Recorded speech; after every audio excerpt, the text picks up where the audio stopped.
El arte cuando emerge lo que necesita es contar ese tiempo que fue silenciado, lo que necesita es hacer catarsis, lo que necesita es ayudar a sanar, el arte es así, el arte tiene esas funciones. O sea.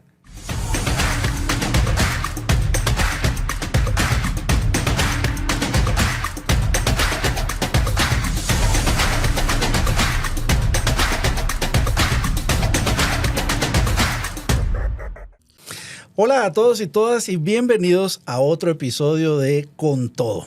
Hoy estoy muy entusiasmado de compartir con alguien que considero brillante, pero además una excelente persona, un buen amigo, alguien que ha trascendido fronteras en lo artístico, alguien que es un artista en la industria del cine espectacular. Ha sido galardonado no solo en nuestro país, en Guatemala, sino fuera en diversas latitudes. Es alguien que ha trascendido en el arte de hacer historias audiovisuales. Y él es el gran Jairo Bustamante. ¿Cómo estás, mi querido Jairo? Qué bueno verte y gracias por aceptar esta invitación. Qué lindo espacio. De verdad necesitamos estos espacios en Guate. Necesitamos contarnos. Cuando digo contarnos es entre nosotros, entre hermanos, entre guatemaltecos. Necesitamos más figuras que sean íconos culturales, entonces a vos gracias. Siempre he creído que las buenas historias hay que contarlas y sobre todo contarlas desde el ángulo humano, porque solemos ver el éxito como una parte, pero es toda una historia llegar a ese momento. Así que cuéntanos quién es Jairo, cómo descubriste lo que te gusta y qué estás haciendo ahora. Mira, yo soy un contacuentos a la base, digamos que es lo que realmente me llena, es contar historias. Luego descubrí, gracias al cine, el lenguaje para hacerlo. Hay muchas maneras de contar las historias. El cine es una de ellas. Digamos, el cine / televisión, series, el audiovisual para contar historias. Y luego descubrí que también tengo otra faceta y descubrí que ese lenguaje no es solo arte, sino que ese lenguaje también es industria. Y resulta que a mí también me gusta mucho la industria. Me gusta armar estrategias, me gusta hacer business plans, me gusta entender cómo, no soy como de esos artistas que dicen, puta, la parte del business es el diablo. No, a mí me gusta el diablo.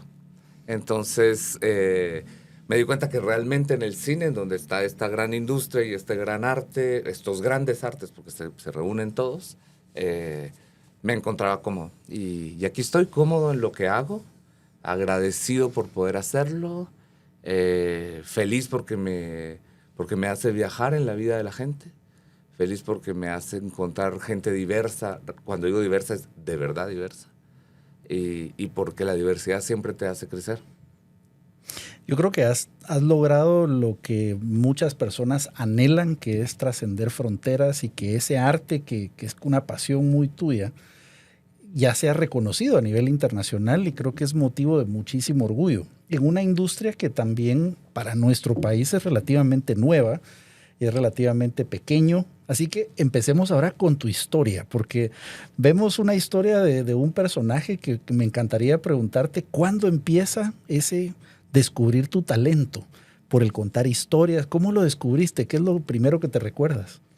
Yo creo, lo digo bastante seguido, pero lo creo de verdad. Creo que lo mío tiene algo que ver con una deformación cerebral o deformación de comportamiento en todo caso. O sea, yo creo que uno debería ser mucho más curioso y tener ganas de hacer más cosas en la vida. Y por ahí, no importa si es tarde, irse descubriendo. Uh-huh. A mí me pasó bien rápido. O sea, yo supe desde muy chiquito qué quería hacer. Desde muy chiquito supe que quería contar historias y más o menos por allá a los 12 entendí que las quería contar a través del cine.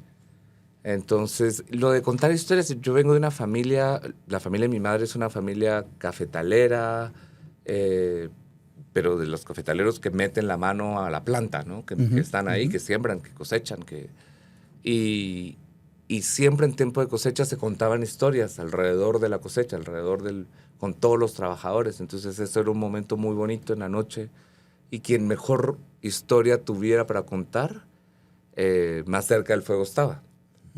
Casi que cerca de la luz, ¿no? Bonita metáfora. Entonces, yo de güiro pasaba todo mi día preparando la historia para ser el que tuviese público. De alguna manera era beneficiado porque mis abuelos eran los dueños, entonces la gente tenía que oírme. Y ya luego ahí empecé como a perfeccionar como vas contando, cómo la gente va reaccionando a lo que les decís, cómo sabes más o menos qué cosas hacen reír, qué cosas crean suspenso. Y luego pensé que era la escritura, empecé a escribir y no me gustaba cuando la gente leía lo que yo escribía, yo le preguntaba qué se imaginó y la gente me contaba imágenes que no eran las que yo había creado cuando estaba escribiendo. Entonces decidí dibujar al lado para que la gente viera el dibujo y se guiara, pero aún así eran tercos. Entonces... Un storyboard fallido. Entonces, de ahí vino el cine y dije, no, hay que contarla así. O sea, la gente en el cine ya de una vez te la lanza, pues, o sea, no... Siempre hay un momento para que uno cree, pero la audiencia ya está viendo lo que el creador tenía en mente.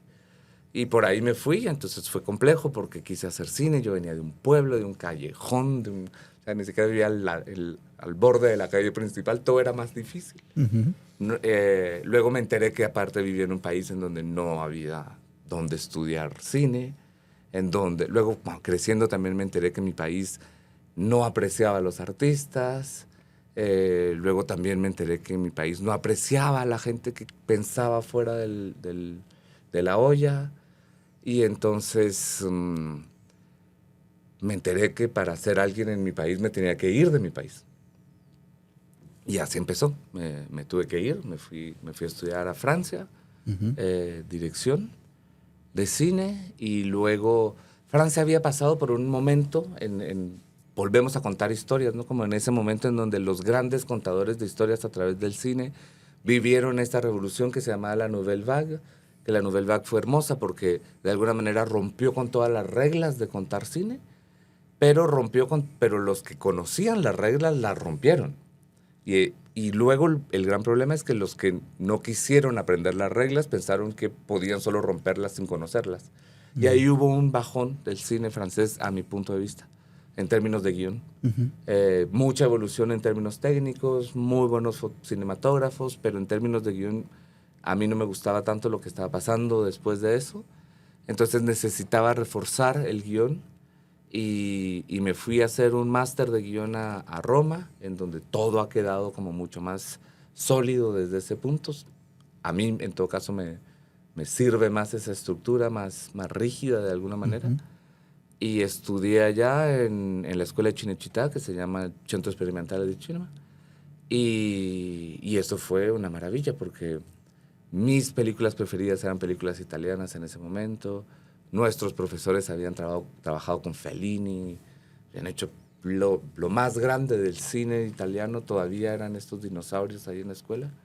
Y nosotros llegamos, así, un grupo de latinos, quiero decir, esta era una beca que me gané para estudiantes latinos, o sea, originarios todos de lenguas latinas, no importaba que no fuéramos latinoamericanos, había moldavos, y entonces fue una experiencia muy linda aprender con toda esta diversidad cultural alrededor a escribir historias juntos. Y luego de ahí me voy de regreso a París porque estaba viviendo allá. Empiezo a escribir mis historias, a buscar trabajo.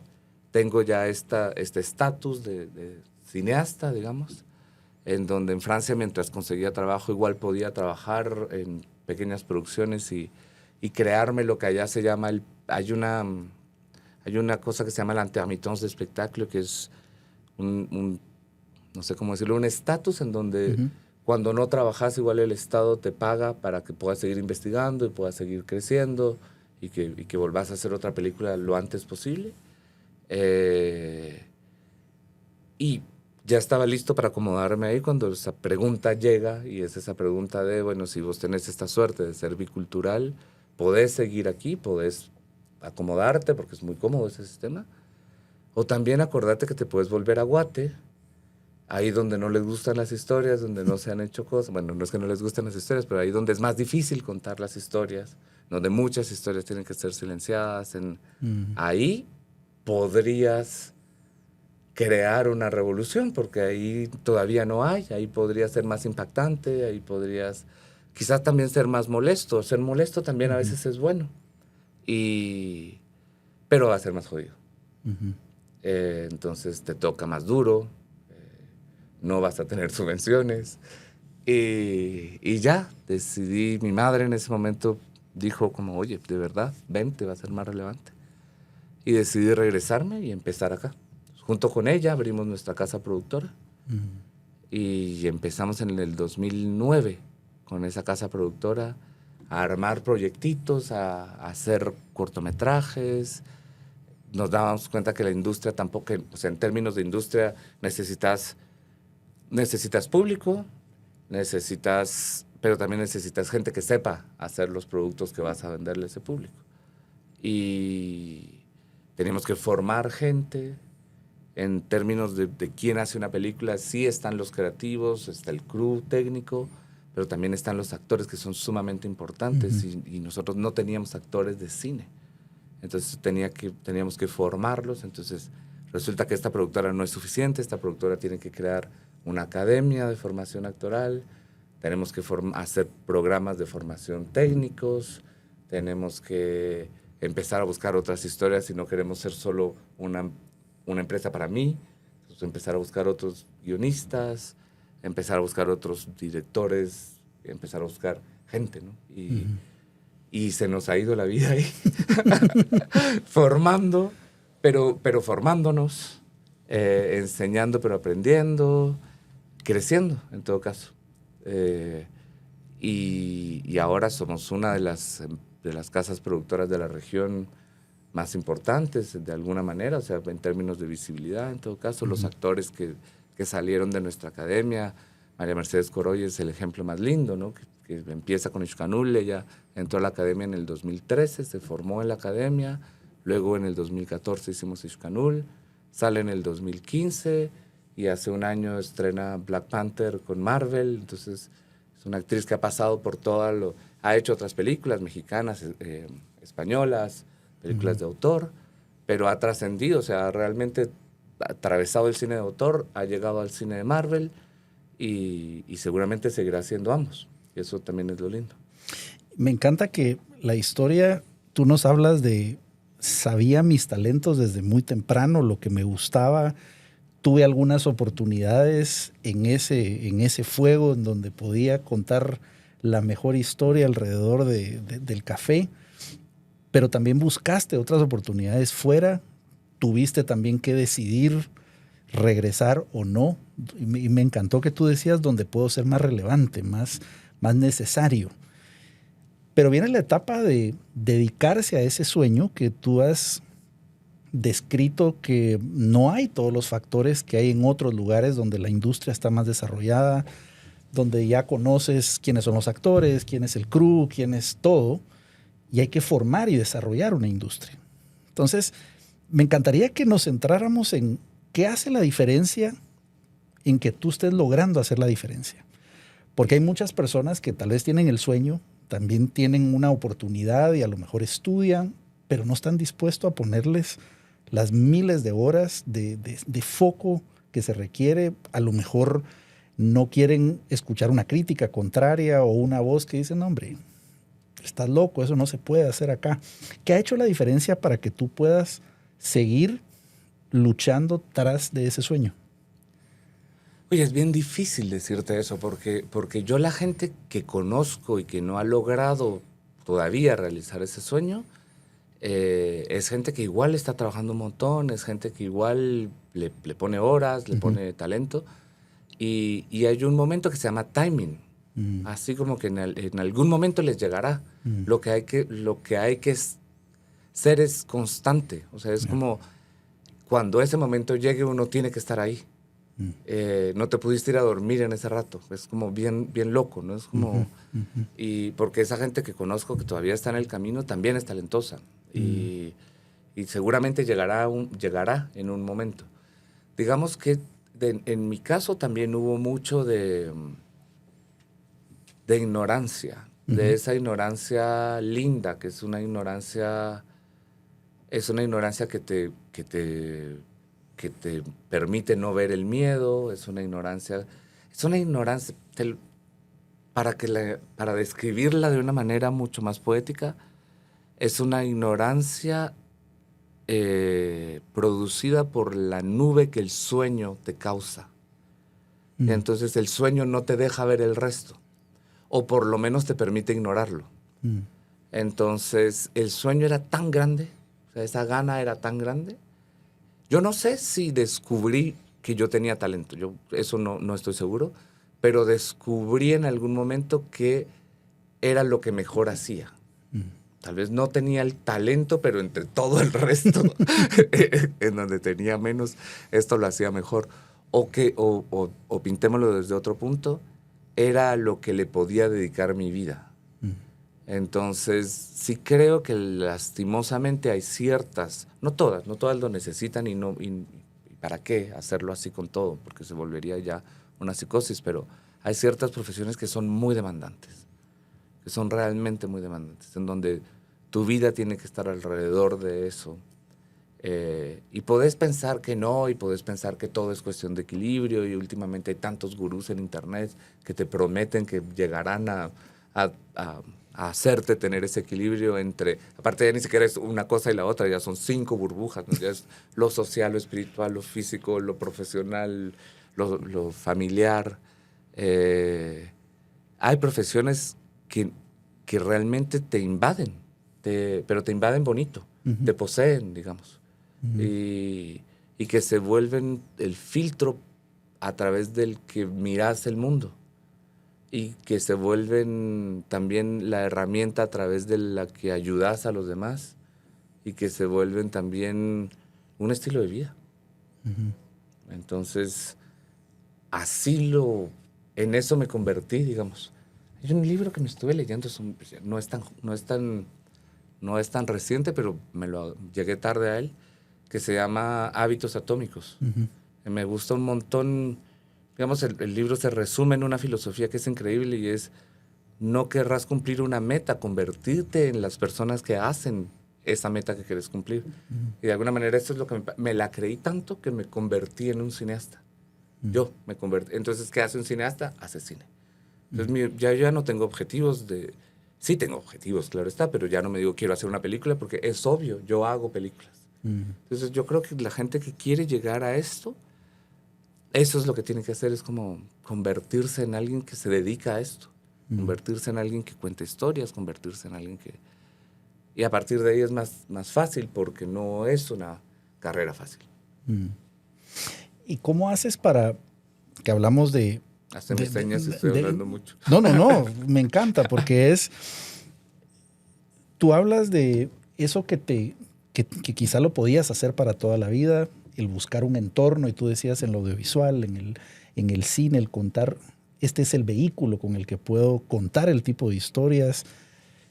Tú decías, te dedicas y te conviertes en eso. O sea, ya no puedes separar a la persona de lo que estás haciendo, te conviertes en eso.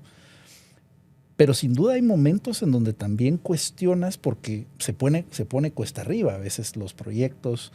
¿Cómo haces para mantener ese hábito del optimismo, ese mantenerte focalizado en esa identidad que tú has dicho, soy un cineasta, en los momentos donde tal vez no están saliendo las cosas como las imaginas, donde en realidad cuestionas hasta el llamado? Porque todos tenemos ese momento donde hasta te detienes y dices, pero ¿por qué no está pasando esto que quería y yo soy esto?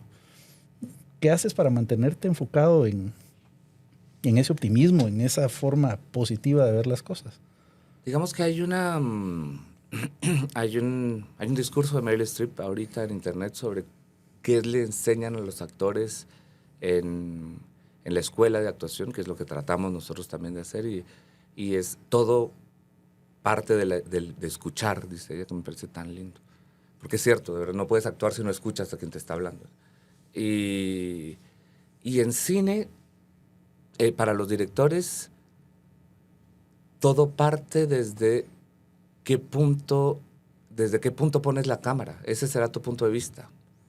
Entonces, a mí no me gusta el positivismo, no sé si esa palabra existe realmente, pero me parece que es una manera de escabullirse de los problemas.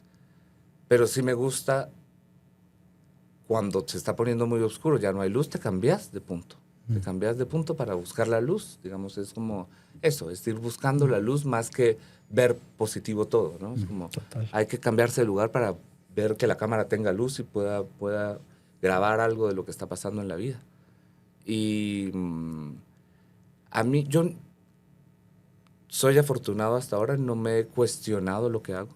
No, perdón, no quiero sonar pretencioso, digo, no he cuestionado mi misión, digamos, no he cuestionado el estilo de vida que escogí, estoy feliz, de verdad, haciendo lo que hago, pero sí cuestiono a veces ciertas misiones que se desprenden de mi estilo de vida. O sea, por ejemplo, yo quisiera contribuir en la construcción de una industria en Guatemala. Y eso es tan duro. Yo podría solo estar haciendo cine yo. O sea, yo tengo agentes y tengo managers y tengo abogados y tengo gente que trabaja para mí, que me consigue trabajo. Tengo asistentes y tengo gente que lee mis guiones antes, que me hace filtros. O sea, tengo ya de verdad la vida me ha regalado ese nivel. Yo ya estoy en ese nivel en donde podría yo irme a hacer una investigación 3 meses a un lugar, mientras me van llegando proyectos y los leo y los que me gustan los acepto y trabajo. Pero me puse una misión que era hagamos industria local. Y entonces por eso me levanto todos los días, digamos, me levanto todos los días tratando de encontrar una manera en la que voy a intentar hacer que los empresarios entiendan que invertir en cine es una buena cosa. Voy a intentar hacer que el Estado entienda que tener un fondo para los cineastas es una buena cosa. Voy a intentar hacer... y ahí sí me doy mucho, o sea, parezco como gorrioncito contra el vidrio de la ventana y me doy. Pero sé que por algún lado de ese vidrio que no logro entender entre la transparencia, habrá un agujero donde puedo entrar. Y lo sigo intentando y eso es difícil porque mucho de lo que gano lo meto ahí, porque digamos que para crear una industria sí hay que convencer gente, pero hay que tener ya un proyecto, hay que tener guiones, hay que tener gente preparada, bueno, en el momento en el que se abra ese espacio en el vidrio en el que me estoy topando, yo tengo que decir, ok, no soy solo yo gorroncito, venimos una jaulilla de aves detrás. Y esto es difícil, a veces, eso sí me lo he preguntado, a veces sí me he preguntado, ¿por qué escuela? Porque, o sea, estoy formando gente y esta gente es fantástica y después, ¿a dónde les digo que se vayan a trabajar? Entonces, al mismo tiempo en la que formo gente, me creo una trampa porque yo tengo que hacer proyectos para darles trabajo. Eso a veces es pesado. Eso a veces sí me han dado ganas de decir, bueno, ya, haré mis películas y ¡paf! Es pesado tratar de formar gente que piensa que al final saben más que uno. Y no digo que no lo sepan, sino que es pesado lidiar con los egos de las personas, es pesado que se entienda que esta causa es más grande que nosotros. Eso a veces sí me han dado ganas de soltar. He soltado gente, eso sí, y he aprendido a hacerlo. Y como, ay, cómo me siento de bien. Es como a la gente que va soltando, cómo se siente uno de bien después. De decirse, pero ¿por qué no lo solté antes? Eso es como, eso ya, lo de la gente ya es una cosa que puedo soltar fácilmente. Me costó muchísimo. Pero soltar proyectos o soltar misiones todavía me parece más. Porque creo que en el fondo, cuando tú tenés un poder tan fuerte como el poder que nosotros tenemos, que es el poder de la comunicación, el poder de contar historias, el poder de mover sentimientos, porque el cine ni siquiera el cine no te vende nada en el fondo, el cine te conmueve o no te conmueve, te hace sentir o no te hace sentir. Eso es lo peligroso de nosotros y lo mágico de nosotros. Y cuando tú tienes ese poder, para algo más que para uno mismo hay que usarlo, ¿no? Entonces, cuando yo veo fuera de Guate cómo una serie le puede dar trabajo a tanta gente, me pregunto por qué no hacemos series en Guate. Yo podría irme a hacerla afuera, pero soy uno. Cuando yo veo cómo una película le da tanto trabajo y cuánta economía se mueve alrededor, Me digo, lo podríamos estar haciendo acá. Entonces, esa es como... yo creo que esa es la parte que sí puede desgastarme. Pero hay otra regla que nos enseñan en la escuela, y es que para tener un sí tenemos que tener 99% de no. Entonces eso lo sabemos. Y ahí estamos. Los actores también lo saben y ahí están haciendo casting. Y nosotros estamos tocando puertas y presentando historias. Y los guionistas están escribiendo. Y 99% de las cosas no se harán. Pero cuando se hacen, duran para siempre. Y me encanta que tú has escogido al inicio, y me encantaría preguntarte ahora, darle voz a paradigmas usuales. O sea, tus narraciones, tus películas son de algún paradigma en particular, de algún personaje que representa múltiples personajes. Y me parece que tú has escenificado historias muy poderosas de la narrativa local, pero también muy latinoamericana, de ciertos personajes que no necesariamente tienen una voz, y tú les has dado esa voz. ¿Cuál es el tipo de historia que ahora estás buscando dar voz? ¿Cuál es tu historia predilecta que en este momento de tu vida estás buscando llevar a la vida? Seguramente en la industria existen dos cosas, ¿no? O sea, está o tres, no sé cómo catalogas, porque hay mucha variedad, pero digamos que de alguna manera está el entretenimiento puro y duro y el arte.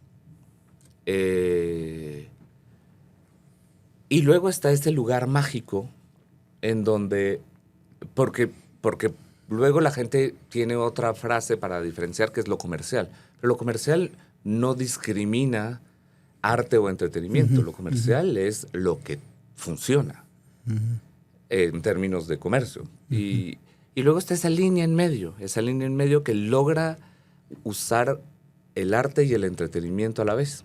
Y que ahí crea esos grandes éxitos, ¿no? Como que también son comerciales, pero que también son memorables. No digo que no pasen los otros dos, pero que en esa línea es más potente. Siempre como la diversidad se vuelve potente, la mezcla se vuelve potente. Y entonces por ahí estoy como en esa línea tratando de encontrar. Es lógico que el arte, ahí sí no estoy hablando de industria, estoy hablando de arte puramente, que el arte cuando emerge en un lugar, sobre todo un lugar donde habían tratado de silenciarlo durante tanto tiempo, el arte cuando emerge lo que necesita es contar ese tiempo que fue silenciado, lo que necesita es hacer catarsis, lo que necesita es ayudar a sanar, el arte es así, el arte tiene esas funciones, o sea, tiene esa función, también tiene una función premonitoria, el arte normalmente anuncia grandes catástrofes, tiene como esas cosas, pues para eso existen los artistas en la sociedad, pero también tiene otra función que es esta de entretener. El arte también entretiene, el arte también permite que la vida sea un poco más bella, el arte también permite que la gente que no se atreve a hacer preguntas en voz alta las encuentre a través del arte. Y entonces esas primeras dos personalidades del arte, mucho más subversiva, digámoslo, siempre tendrán que existir, pero sobre todo en los inicios, en los cambios sociales, en esos momentos esas partes se encienden. Yo personalmente ahorita he hecho 5 películas, lo que pasa es que hay 2 que no han salido, salen el año próximo. Cordillera de Fuego y Rita, ya puedo decir los nombres, ya me contaron. Entonces están ya ahí en el cajón. Y entonces con estas 5 películas hay una especie de yo encontré como ya se dijo, lo que se tenía que decir se dijo. Ahora vamos a estas otras historias, a estas historias también que tienen como misión crear esa industria. Entonces, cuando tú tienes como misión crear una industria, ¿cómo se crea una industria realmente? Una industria se crea, en mi caso, digamos, uniendo artistas, uniendo empresarios, capital, uniendo media y uniendo audiencia. Entonces, de alguna manera, las historias que se cuenten tienen que ser, voy a usar esta palabra que es horrible, pero es como tienen que ser conciliadoras entre esos polos, digamos. Tenemos, en el fondo, quien nos interesa es la audiencia. Entonces, no es tanto como ese artista que viene y piensa que la sociedad necesita que se oiga esto. En este caso estoy siendo un poco más modesto conmigo, tratando de ser un poco más comprensible con la audiencia, diciendo, ¿qué necesitan ustedes como audiencia? No qué pienso yo que les va a hacer bien. Resulta que la audiencia necesita pasarla bien. La audiencia necesita llorar, la audiencia necesita asustarse, la audiencia necesita reírse. Entonces, eso es lo que están pidiendo. Y para crear esta industria ahorita y conciliar a los otros polos, y que esta industria pueda existir y que después cuando ya seamos un engranaje y haya plata y haya inversores que quieran, ya volveremos a las otras, ¿no? Pero ahorita estoy enfocado en lo que necesita la audiencia, esas cosas, sentir. Que a mí me llamó la atención una explicación que me daba un colega cineasta. Yo le decía, mira, a mí me fascina el cine de otras culturas. Y le preguntaba, uno que disfruto particularmente es el cine coreano. Y le decía, pero me llama la atención que hay un tema subyacente de venganza y que es tan articulado, tan profundo y tan visceral lo que uno vive en ese cine que... Y me decía, bueno, justamente porque es una catarsis de lo que ese país que ha vivido en tanta guerra, tanta división, necesitaba sacar. Y lo articula de una forma magistral. Y uno mira a los grandes directores que han hecho hasta trilogías sobre un tema en particular, ¿verdad? La retribución. Entonces, me encanta que tú le estás dando voz a algo supremamente necesario. Creo que también los guatemaltecos somos maestros contadores de chistes, somos que le sacamos el ingenio a cualquier cosa, pero hay tanta historia de nuestro folclore, de nuestra historia misma, que la desconocemos y que está narrada o sea, conocemos superhéroes de otras latitudes, pero no los héroes locales y toda la tradición que tenemos. Sí, yo creo que también desconocemos para qué sirven realmente las historias.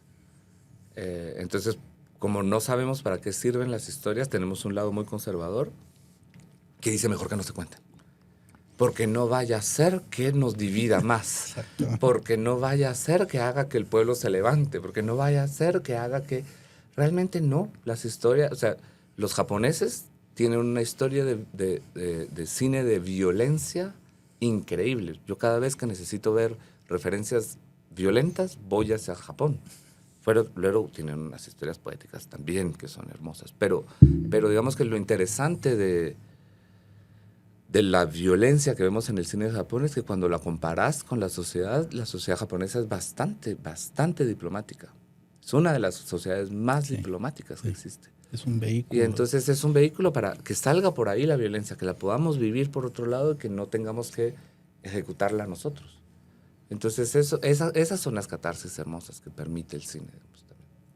Ahora me encantaría que tú le hablaras a esa nueva generación de artistas, de guionistas, de dramaturgos, de cineastas, que tal vez dicen, bueno, yo quisiera hacer esto, pero mejor me voy a ir a Estados Unidos, mejor me voy a ir a Francia, me voy a ir a otros mercados, me voy a ir a un Colombia que está cada vez tratando de desarrollar más, una Argentina.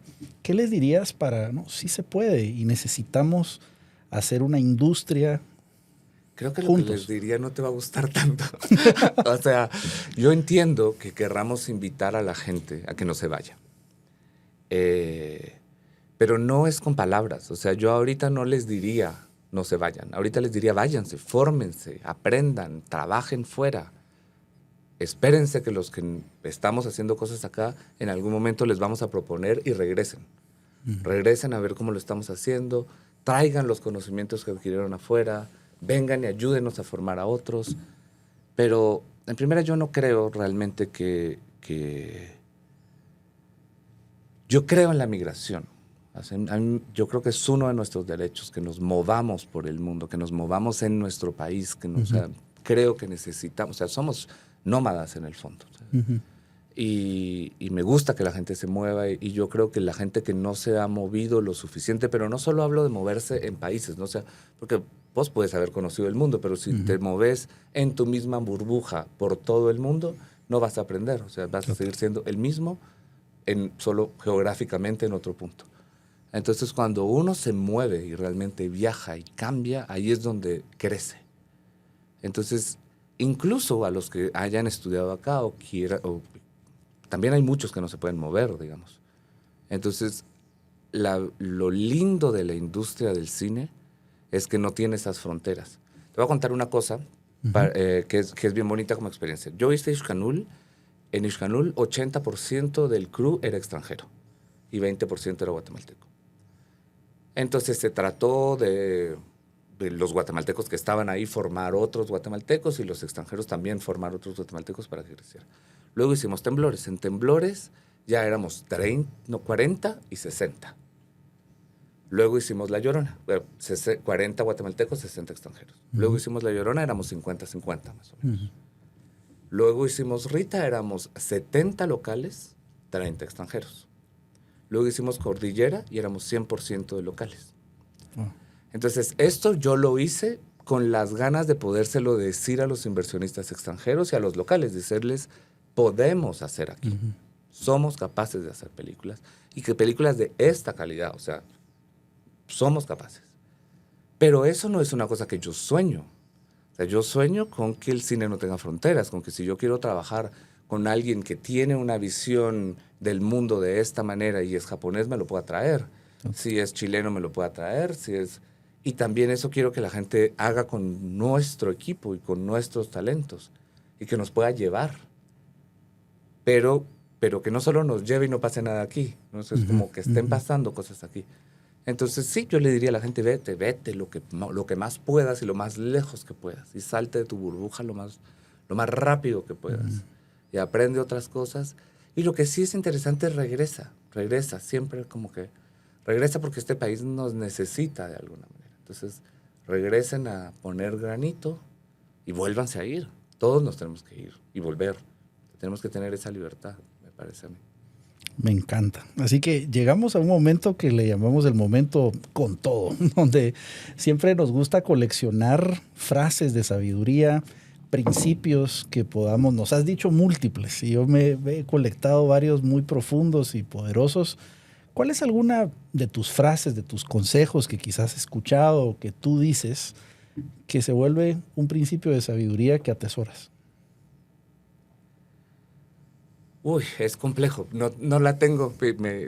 Pensé la hubiera preparado. Pero mira, yo creo que un consejo es cuenten su historia bien. Sepan que hay estructuras para contar su historia. Incluso cuando ustedes se presentan, si ponen una palabra antes o después de la otra, están cambiando mucho del significado. Y otra cosa es no se amarren con su historia no es solo una. Pueden cambiarla y no estarán mintiendo cambiando la historia. Pueden cambiarle el orden y no estarán mintiendo, solo estarán haciendo más énfasis en una cosa en ese preciso momento frente a esa persona que en otra frente a otra persona. Y esto es porque solo tenemos una historia, pero de esa historia podemos hacer muchas películas. Me encanta. Entonces ahí estamos. Muchísimas gracias, mi querido Jairo. Qué conversación más profunda, humana, y valoro muchísimo tu tiempo y felicidades por todo lo que estás haciendo, que nos enorgullece y nos sentimos felices de todo lo que estás haciendo que trasciende fronteras. Muchísimas gracias. Así que mis amigos y amigas, ahí lo tienen. Una historia que nos recuerda que hay que acercarnos por medio de las historias a ese fuego. Y me encanta esa metáfora que cuando hay momentos de obscuridad, quizá es tiempo de cambiar ese lugar donde colocas la cámara, ese ángulo en donde podemos ver una luz diferente y que cada uno de nosotros tiene esa historia, pero de esa historia podemos contar múltiples películas. Así que qué poderosos principios los que nos hemos llevado. Vemos que cada historia es tal cual esa película que no es fácil construirla, pero que puede trascender como lo está haciendo nuestro querido Jairo. Así que espero que se hayan disfrutado de esta conversación como yo y quiero invitarles a que vean un adelanto de nuestro siguiente programa que espero se disfruten mucho. Mira, el día que tú te despiertes, te levantas en la mañana, hagas tu café, hagas ejercicio y no desees ir a trabajar o no desees ir al lugar donde tú estás empleado, déjalo, porque eso te está destruyendo.